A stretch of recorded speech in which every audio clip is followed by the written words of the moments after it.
आज हम पढ़ रहे हैं अपना सामाजिक विज्ञान का क्लास 6 का लेसन नंबर 5 जिसका नाम है पृथ्वी की प्रमुख भू आकृतियां। तो आइए प्यारे बच्चों, आज हम पृथ्वी की जो आकृतियां हैं उनके बारे में इस लेसन के माध्यम से पढ़ेंगे। तो आइएगा शुरू करते हैं। आप पिछले अध्याय में पढ़ चुके हैं कि पृथ्वी का गोल ठोस भाग क्या कहलाता है? स्थलमंडल कहलाता है। जो पृथ्वी का गोल और ठोस भाग है उसे क्या नाम दिया गया प्यारे बच्चों? स्थलमंडल।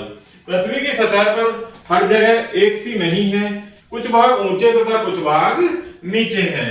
पृथ्वी की सतह पर बाहरी तथा आंतरिक कई परिवर्तन होते रहते हैं। बाह्य शक्तियां जैसे बहता जल, हिमनद जलवायु में परिवर्तन लाते हैं। वायु के द्वारा भी पृथ्वी की सतह पर कुछ परिवर्तन लाए जाते हैं, परंतु कभी कभी भीतरी शक्तियां जैसे भूकंप तथा ज्वालामुखी के फटने से पृथ्वी की बाहरी सतह में अचानक परिवर्तन होते हैं। इनके कारण ही पृथ्वी पर पठार तथा खाई बनते हैं। बाह्य शक्तियां लगातार पृथ्वी की सतह पर बनाती और बिगाड़ती रहती हैं। भूस्खलन के द्वारा लगातार पृथ्वी की ऊपरी सतह नष्ट होती है तथा पुनः स्थापित विधि द्वारा यह फिर से बनती है। पृथ्वी के विभिन्न भूभागों को उसके ऊठे तथा ढलान वाले भागों के अनुसार पर्वत, पठार तथा मैदानी भागों में बांटा गया है। देखते हैं पर्वत के बारे में। पृथ्वी की सतह का प्राकृतिक रूप से उठाव क्या कहलाता है? पर्वत कहलाता है। पृथ्वी की सतह का प्राकृतिक रूप से उठा हुआ भाग क्या कहलाता है प्यारे बच्चों? पर्वत कहलाता है। यह आसपास के क्षेत्र से अधिक उभरा हुआ होता है। कुछ पर्वत तो बादलों से भी ऊंचे होते हैं। पर्वतों की चोटियां छोटी भी हो सकती हैं तथा विस्तृत भी। पर्वतों पर जैसे जैसे हम ऊपर बढ़ते जाते हैं जलवायु ठंडी होती जाती है। कुछ पर्वतों पर स्थायी बर्फ की नदियां हैं जिन्हें हिमनद या ग्लेशियर कहते हैं। कुछ नदियां समुद्र के नीचे भी बहती हैं। पर्वतों की कठोर होने के कारण वहां कम लोग रहते हैं। ढलान होने के कारण वहां की कृषि योग्य भूमि भी कम होती है। आगे देखते हैं प्यारे बच्चों पर्वतों के प्रकार। पर्वतों के मुख्यतः 3 प्रकार होते हैं, जिसमें पहला है फोल्ड पर्वत, दूसरा ग्लोब पर्वत और तीसरा है ज्वालामुखी पर्वत। तो इनको देखते हैं प्यारे बच्चों एक एक करके। पर्वतीय फोल्ड पर्वत। हिमालय पर्वत तथा एल्पस पर्वत छोटे फोल्ड पर्वत हैं जिनकी ऊंची चोटियां होती हैं। फोल्ड पर्वत श्रृंखला में कई फोल्ड पर्वत होते हैं। कुछ की परत ऊंची तथा कुछ की नीची परत के होते हैं। एशिया में हिमालय, यूरोप में एल्पस तथा दक्षिण अमेरिका में एंडीज कई सौ किलोमीटर तक फैले हुए हैं। भारत में अरावली की पहाड़ियां संसार की सबसे प्राचीन फोल्ड पर्वत की श्रेणियां हैं। भूस्खलन के कारण ये पहाड़ियां टूटती जा रही हैं तथा उत्तरी अमेरिका का अपलंची तथा रूस में यूराल पर्वत विस्तृत तथा कम ऊंचाई के हैं। ये बहुत ही पुराने फोल्ड पर्वत हैं। आगे देखते हैं प्यारे बच्चों नेक्स्ट ग्लोब पर्वत। ये पर्वत अधिकतर आयताकार डिब्बों के रूप में बनते हैं। जब भूमि का बड़ा भाग खड़े रूप में टूटता या स्थानांतरित अर्थात एक स्थान से दूसरे स्थान पर गिरता है, उस उठे हुए या निकले हुए भाग को हार्ट या निचले भाग को ग्रैब्स कहते हैं। निकले हुए भाग को हार्ट्स और निचले भाग को ग्रैब्स कहते हैं। यूरोप में राइन वैली या घाटी तथा वोंग्स पर्वत के पर्वतों के उदाहरण हैं। आगे देखते हैं प्यारे बच्चों नेक्स्ट है ज्वालामुखी पर्वत। ज्वालामुखी पर्वत लावा निकलने के कारण बनते हैं। अफ्रीका में माउंट किलिमंजारो तथा जापान में माउंट फ्यूजियामा ज्वालामुखी पर्वत के उदाहरण हैं। पर्वत हमारे लिए बहुत उपयोगी हैं। पर्वतों में जमे हिमखंड बहुत सी नदियों को जन्म देते हैं। पर्वतों में बहते झरनों का जल विद्युत बनाने में प्रयोग किया जाता है। नदियां, घाटियां तथा सीढ़ीनुमा खेत फसल बोने के लिए सर्वोत्तम है। पहाड़ों पर असंख्य प्रकार के पेड़ पौधे तथा जानवर पाए जाते हैं।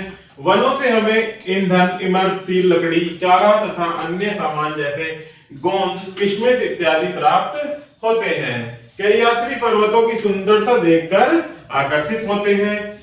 कई प्रकार के खेल जैसे paragliding, hang gliding, river rafting तथा स्कीइंग पर्वतों के प्रसिद्ध खेल हैं जो कि लोग वहां एंजॉय करने के लिए जाते हैं।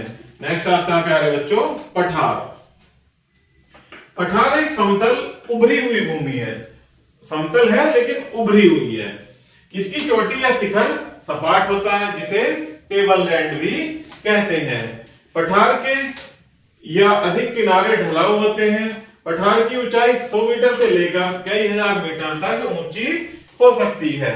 पहाड़ों की तरह पठार भी नए और पुराने हो सकते हैं। भारत का दक्कन का पठार सबसे प्राचीन पठार है। ऐसा विश्वास किया जाता है कि यह भारत का सबसे प्राचीन भूभाग है। पठार के अन्य उदाहरण हैं केन्या में पूर्वी अफ्रीका का पठार, ऑस्ट्रेलिया का तंजानिया और युगांडा तथा पश्चिमी पठार। तिब्बत का पठार सबसे ऊंचा पठार है। इसकी ऊंचाई समुद्र से 4000 से 6000 मीटर है। इसे संसार की छत भी कहा जाता है। इसकी ऊंचाई अधिक होने के कारण प्यारे बच्चों इसे कहा जाता है संसार की छत। आगे देखते हैं मैदान। विस्तृत तथा समतल भूमि को मैदान कहा जाता है। मैदान अधिकतर समुद्र तल से 200 मीटर से अधिक ऊंचे नहीं होते हैं। कुछ मैदान तो बिल्कुल समतल हैं, कुछ घुमावदार तथा कुछ उबड़ खाबड़ हैं। अधिकांश मैदान नदियों द्वारा बनाए जाते हैं। पहाड़ों से नदियां नीचे बहकर आती हैं तथा इन्हें तोड़ती जाती हैं।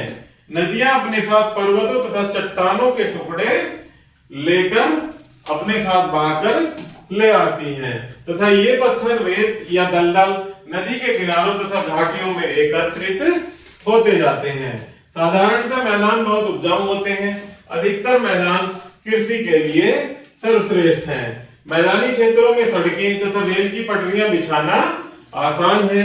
मैदान अधिकतर अधिक जनसंख्या वाले होते हैं। नदियों द्वारा बनाए गए विशाल मैदान एशिया तथा उत्तरी अमेरिका में ये मैदान मिसिसिपी और मिसूरी नदियों द्वारा बनाए जाते हैं।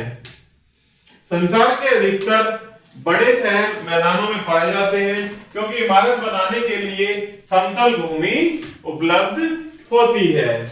भूमि के प्रकार तथा वहां के लोग। मानव विभिन्न प्रकार के भूभागों में भिन्न भिन्न तरीकों से रहता रहा है। पर्वतों पर सड़कें तथा रेल की पटरियां बिछाना कठिन है क्योंकि प्यारे बच्चों पर्वतों पर उबड़ खाबड़ वहां की जो समतल नहीं होती है वहां की सतह, इसलिए वहां पर रेल की पटरियां बिछाना भी कठिन होता है। वहां घर बनाने के लिए समतल भूमि नहीं होती है तथा वहां के लोग खेत बनाकर कुछ फसलें बोते हैं, परंतु मैदानों में जीवन सरल है क्योंकि यहाँ रहने के लिए कुछ अच्छी परिस्थितियां होती हैं। कृषि के लिए विशाल समतल उपजाऊ मैदान उपलब्ध होते हैं। मैदानों में यातायात की सुविधा होती है। कभी कभी हम भूमि को गलत तरीके से प्रयोग करते हैं। भूमि प्रकृति का अमूल्य उपहार है, हम इसे सावधानी पूर्वक प्रयोग करना चाहिए। उदाहरण के लिए हमें उपजाऊ भूमि पर घर नहीं बनाने चाहिए जहां पर हमारी फसल का अच्छा वो रहता है प्यारे बच्चों, फसल अच्छी उगती है तो वहां हमें घर नहीं बनाने चाहिए। हमें कूड़ा, घरेलू कूड़ा या औद्योगिक कूड़ा इधर उधर नहीं फेंकना चाहिए। ये भूमि के स्तर को घटाते हैं। केवल भूमि हमारे प्रयोग के लिए ही नहीं है अपितु यह हमारा कर्तव्य है कि हम आने वाली पीढ़ी के लिए एक उपयुक्त स्थान बनाकर छोड़ सकें। कभी कभी प्राकृतिक आपदाएं जैसे भूकंप, ज्वालामुखी विस्फोट, तूफान तथा बाढ़ से बाहरी क्षति होती है, जान तथा माल का नुकसान होता है।